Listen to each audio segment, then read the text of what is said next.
your left is Ned Phelps, who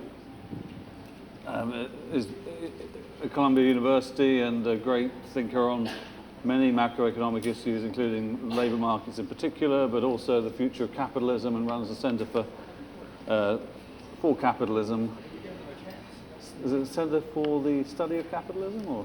Center on Capitalism and Society. Capitalism and Thank Society.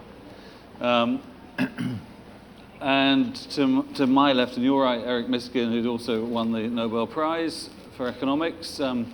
You're more of an econometrician, I think, are you, rather than microeconomist and macro, so we're going to span the two divides. Now, this morning, any of you that were in the session I moderated on the future of finance who haven't slit your wrists and have survived will be entertained well, we're hoping that these two great economists are going to give us a slightly more uplifting view of the world than we had this morning.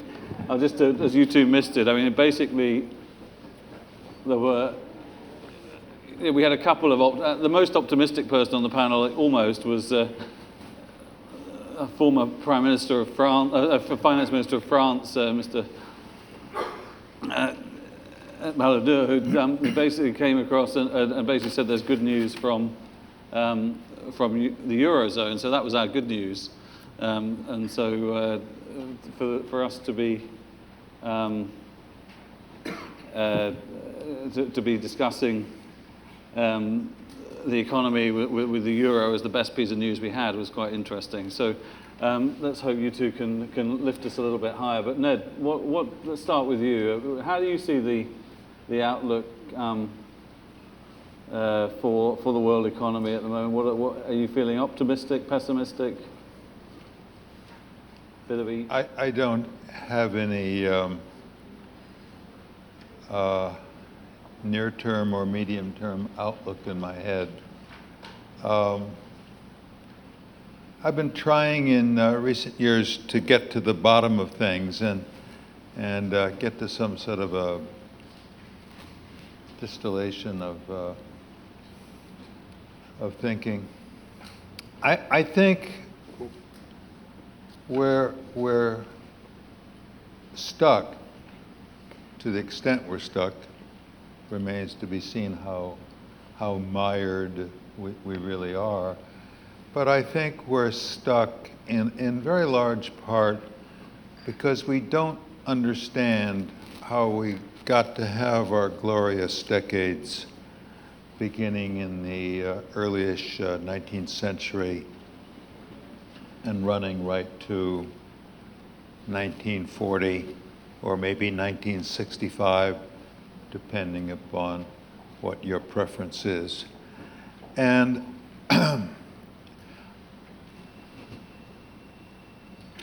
so there's almost a desire to avoid the issue and say, let's have a debate about tax policy, or let's have a debate about the welfare state.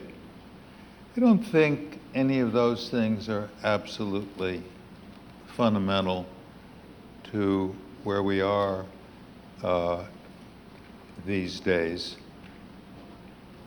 I think we had a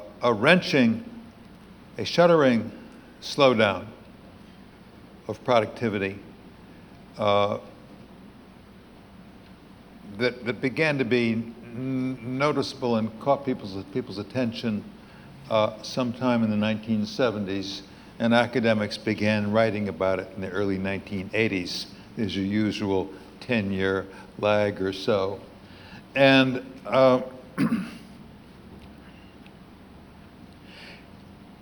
and a byproduct of that slowdown in productivity was a wrenching structural shift in the normal volume of unemployment.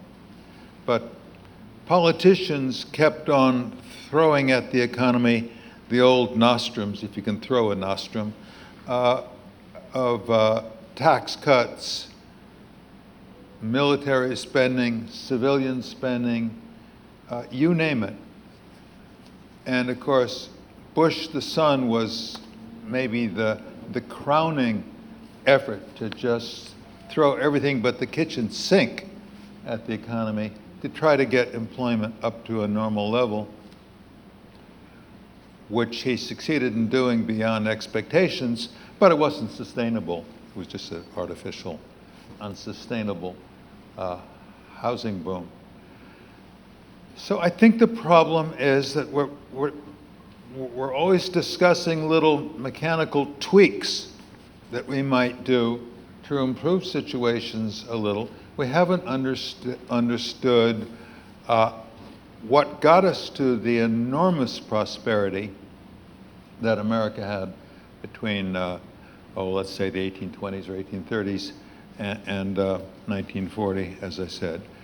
And I think it was not because in America we offered freedom. It's a little more complicated than that. Of course, freedom is a necessary condition. But I think what we had going for us was a system of creativity, but not just creativity. We're all creative, but a system that enlisted creativity and channeled creativity in ways that had some prospect of economic success. Successful, creative, pioneering, adventurous projects, activities. And underlying that, I think, was an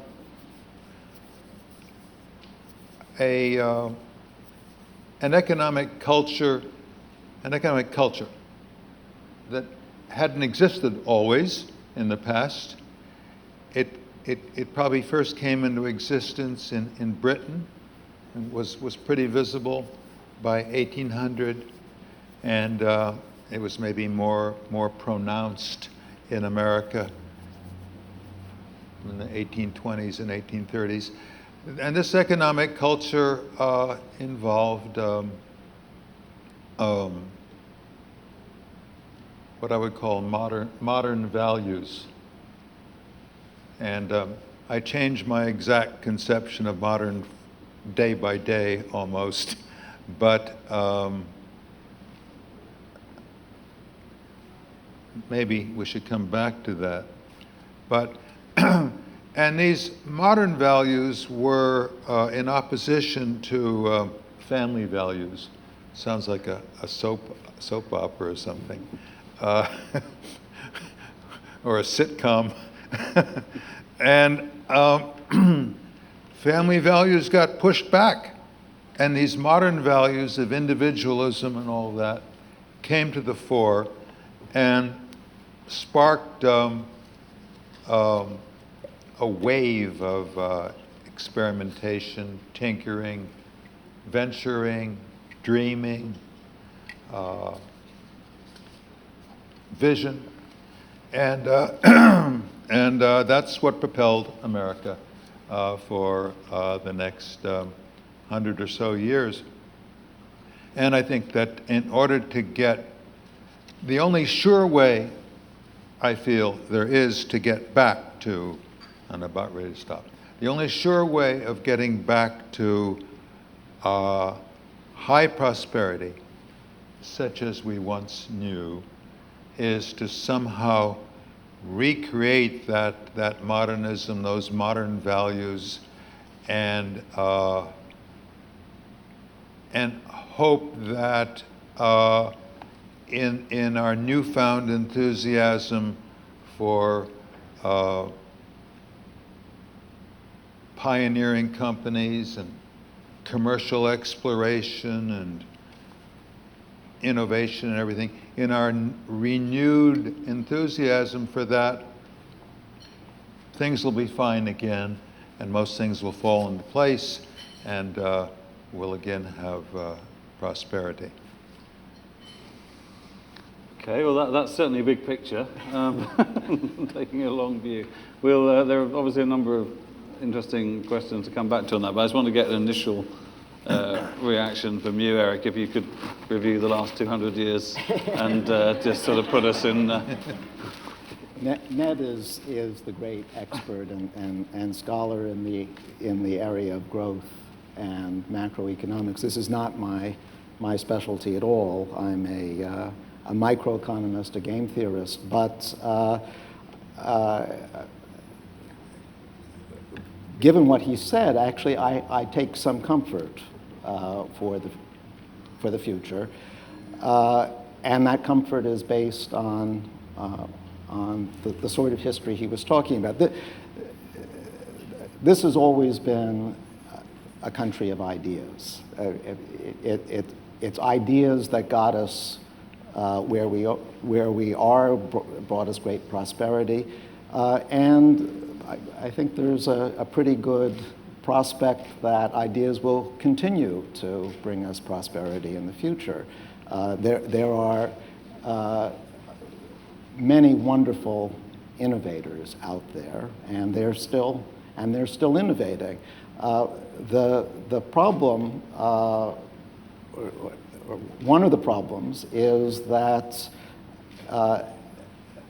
this country has lost some of its uniqueness. It used to be the case that we were way ahead of the rest of the world in innovation, in education. Now we're not. There's more competition, and that can be discouraging. I see it as a mixed blessing. It does mean that our growth rates are not what they once were. Our leadership is not as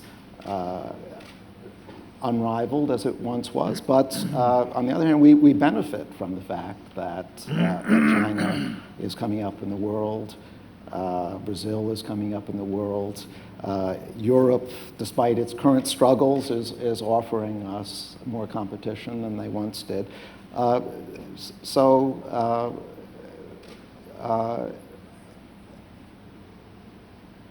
It's a tougher world that we face, but not necessarily a gloomier one.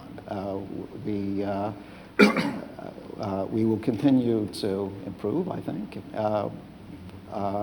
but so will the rest of the world. I mean, I suppose while we're taking this sort of very, very long-term view of the kind that Keynes would have disapproved of enormously, because we're all dead in that period. But I mean, it seems to be, if one buys that relatively optimistic analysis, I mean, one of the problems technological problems we're going to have to solve is the technology that we call the nation state as a way of viewing the world. Because I mean, I think if you look at America at the moment, the top 50%, 40% of the US labor market is probably amongst the most talented and sought after in the world. And they're going to thrive in this current environment of globalization where the different cultures are merging together. I mean, and then the problem is that I guess you'd call them Romney's 47% or whatever. I mean, they're the people that are basically relying on those that are able to thrive in the labor market to give them a living.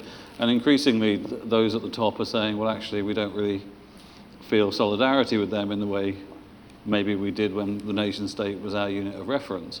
And so, I wonder how you see the world panning out in terms of do we get this elite that is somehow separate from the mass of humanity that is not loyal to a particular nation state anymore, or can we reinvent the social contract that makes a more just world the result of this new structure?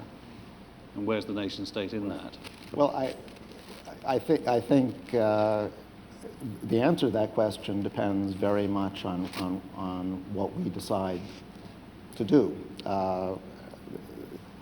As you've pointed out, one of the features of the recent globalization, the fact that China, Brazil, et cetera, are now players, and we have a globalized economy, is that the beneficiaries are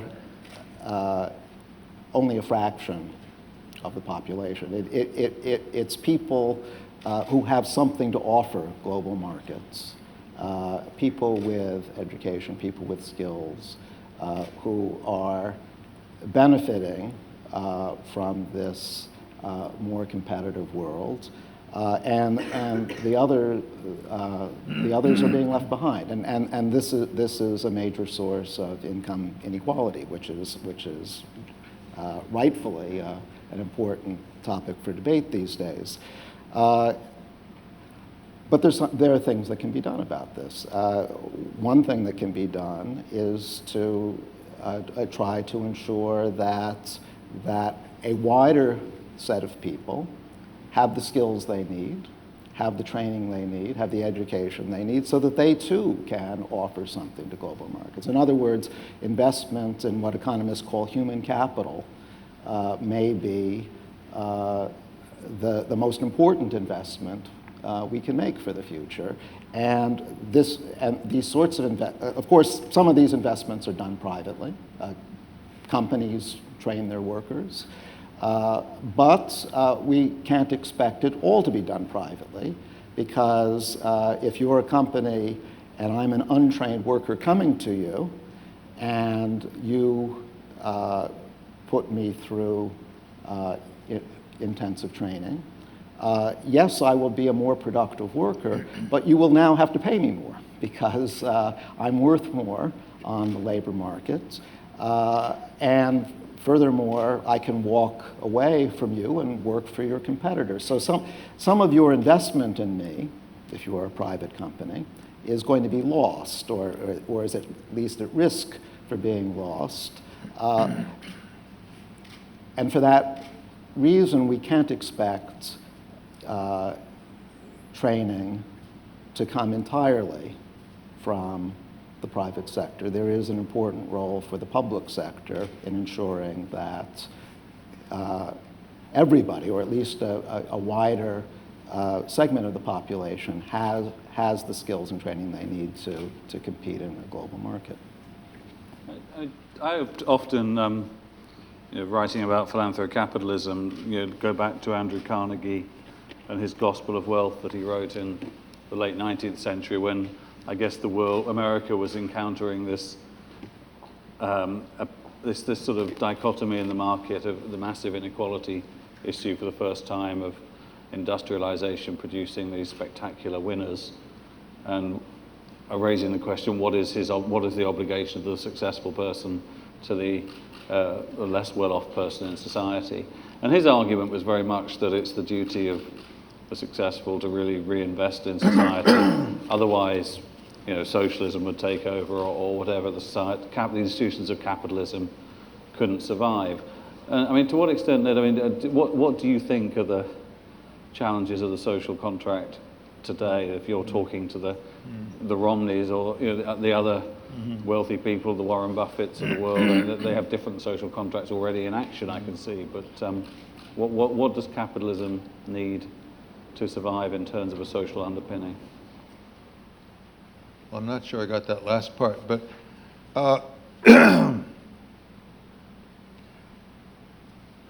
what you said about feelings of inequality sort of brings us to the situation today, in which there is a kind of revival of traditionalism, a kind of a revulsion against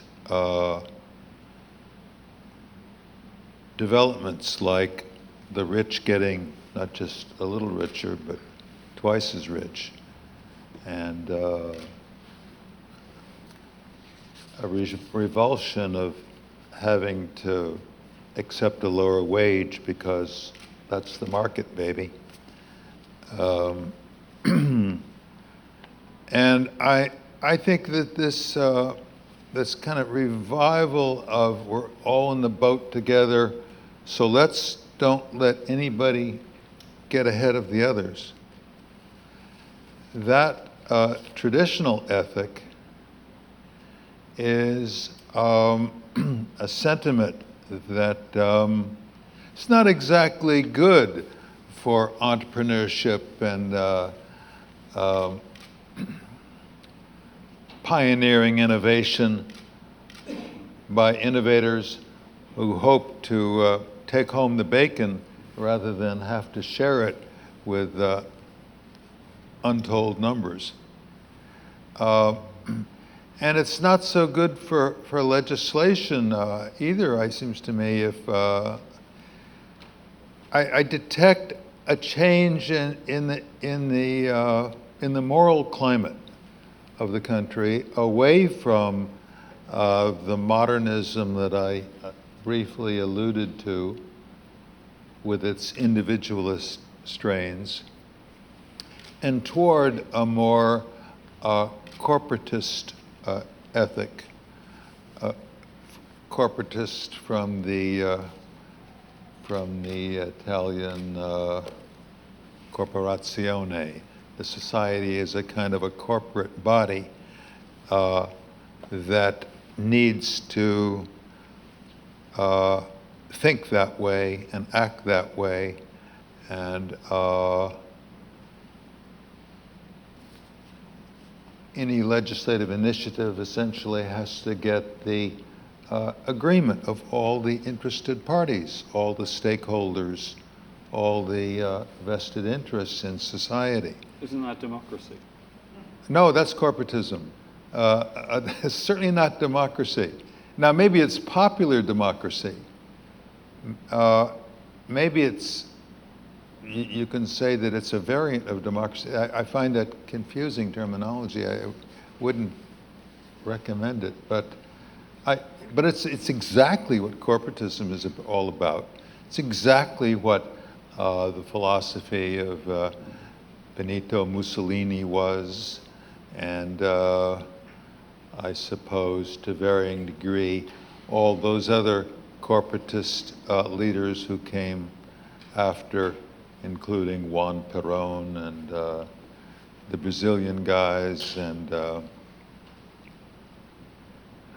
been writing a book on this subject of the struggle between modern capitalism, meaning an economy not just with private ownership, but with dynamism, and hence prospects of innovation. And in this book, I've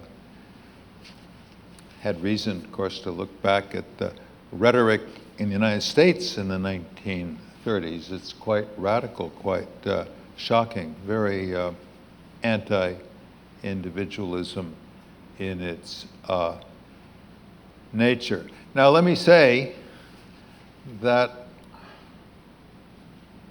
you can be against all this share the wealth and let's move in lockstep together philosophy, beautifully articulated by Bill Clinton just a few weeks ago.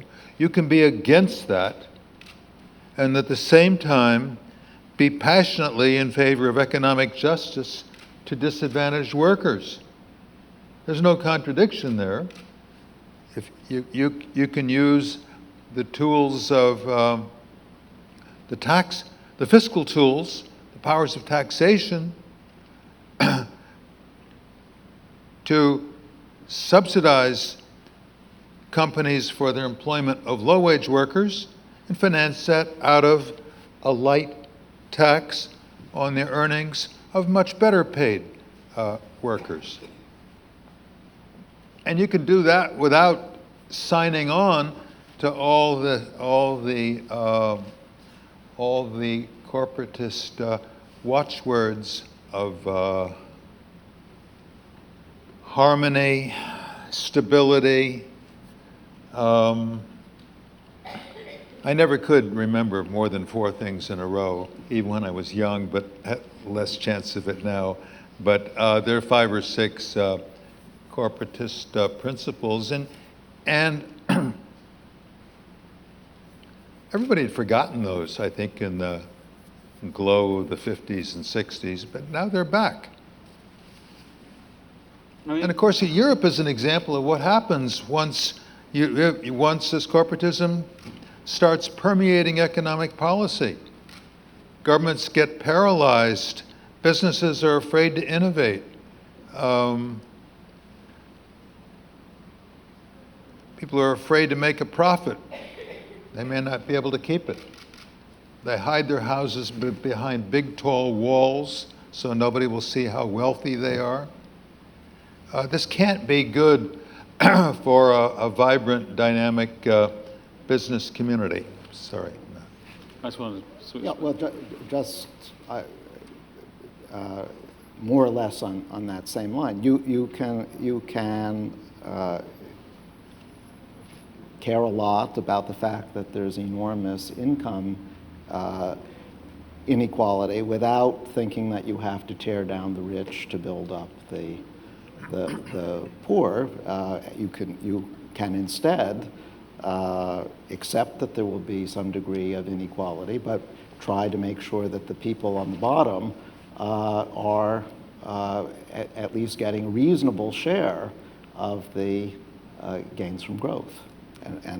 But that is not probably going to happen on its own because, as I was arguing before, private investors don't have the incentive or sufficient incentive to make the investment in human capital needed to lift people down at the bottom.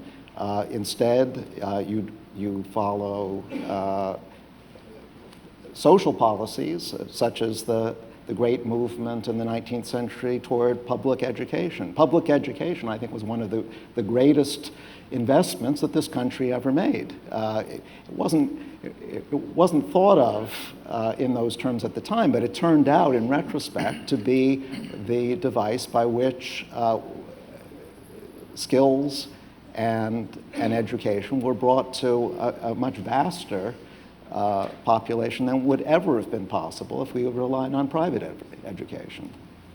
Yeah, I mean, I think one of the interesting thoughts that was prompted by this morning's session, Mr. Alfondri was talking about how the European Union's problems are essentially less about economics than about politics and the process of forming a political union in Europe that will improve, presumably, the efficiency of the European markets and the way and create a much bigger economy and political unit for the world. And you know, it's a tremendously idealistic thing. I mean, Monnet's dream of Europe, you know, came out of the disaster of the Second World War and was this moment of idealism. And I guess at a more global level, you had the formation of the United Nations, the Marshall Plan. You had the GI Bill here in the US to really take returning soldiers and get them properly educated, which arguably built another great investment. You had creation of the IMF, the World Bank, OECD, all these different institutions. And I mean, what hits me and I guess a lot of my colleagues at The Economist at the moment is that this is a moment where you look around the world and there's a clear case for a whole lot of institution building at the global level that would dramatically improve the functioning of the world, and yet it's harder and harder to find and use and mobilize political capital towards that end. And so, you know, I suppose, you know, what do we do about that? Well, I think it's partly a problem of timing. We just faced a cataclysm a few years ago and have not really recovered from that cataclysm, and that cataclysm has had lots of repercussions, debt problems, unemployment problems, and it's natural at a time where economies are struggling to put themselves first. But curiously, I mean, we didn't after the Second World War. I mean, there was an idealism out of America, which I guess was the one country that had come through relatively unscathed, you know, to actually invest in rebuilding the world, and we're not. Exactly. The U.S. was in a pretty strong position economically after the war, and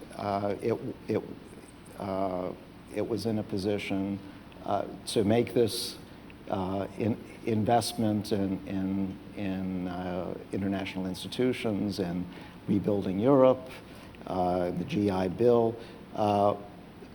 If America were in that position of strength today, I think a lot of the discussion in the current presidential campaign would be on programs like that rather than how do we get back to 6% unemployment. We have our own problems at the moment, which I'm afraid means that we're not thinking as internationally as we were after the Second World War. So what? So why does that lead you to be moderately optimistic about the future? Because I mean, it seems to me we're going to get a long. This is not going to change. I mean, America is, relatively speaking, probably as well off as it's going to be relatively to other countries for the foreseeable future. But the American economy is going to. It hasn't been recovering very quickly, and it may not recover very quickly in the future, but it will recover. We will get back to where we were pre-crash. And once we're in a stronger position, we will once again, I think, look beyond our own borders. At least but I do you think in the meantime, expect that. In the meantime, will a Chinese view of the world and a powerful Chinese economy have been shaping continents like Africa in ways that maybe, are not as desirable as maybe an American-led world would be? That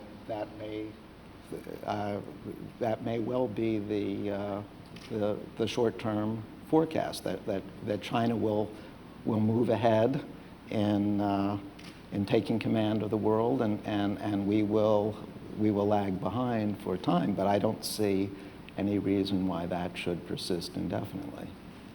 Ned, I mean, what's your sense of that?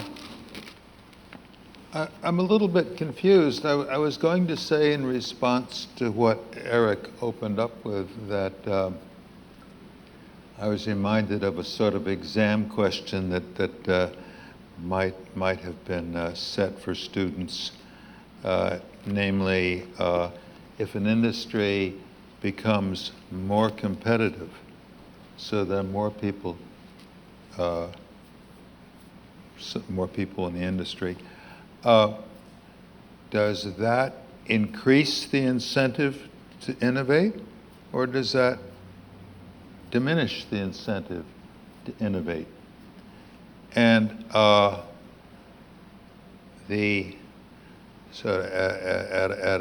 some level, the correct answer is it depends. It could go either way. There are two opposing forces. Obviously, one is the company might start innovating more because it's more afraid of losing its position if it doesn't innovate more, innovate faster. Or it could be just the opposite, that it decides not to pay the costs and bear the risks of innovating because the odds have gotten longer that you'll get to that that you will have that innovation out there before somebody else does. Likewise, the existence of China and Brazil, you could argue, are a tremendous opportunity for the United States. And you could say that the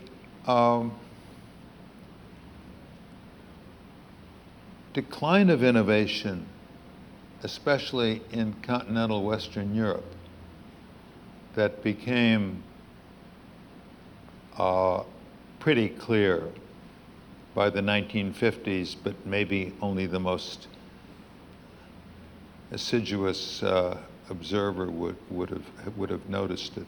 That decline of innovation, which hasn't gotten any better in Europe, that decline of innovation was from the point of view that I'm criticizing, was a reason for the U.S. to go ahead. Europe was out of the way now. We didn't have to worry about clever French innovators and aggressive German companies anymore.